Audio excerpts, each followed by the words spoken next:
Two frightening scenes at Busch Gardens in a month, a train fire Thursday and a small fire on the roof of Escape from Pompeii in July.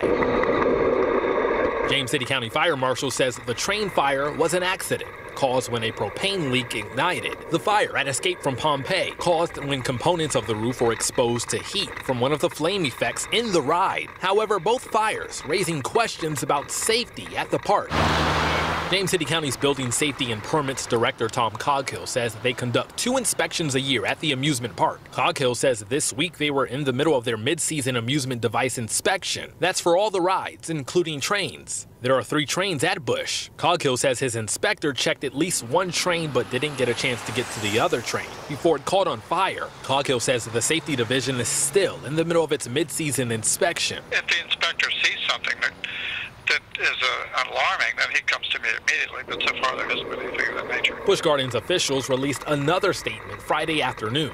Part of it reads, the park conducts daily inspections and maintenance checks with a team of experienced internal experts. As required by law, independent state licensed inspectors conduct periodic safety reviews. In addition, the park has a third-party engineering company that conducts annual inspections on all our rides and attractions. We haven't completed all the ride inspections yet, so usually I do a debriefing at the end. I took a look at last year's mid-season inspection at Busch Gardens. Every ride, including the trains, were approved and good to go.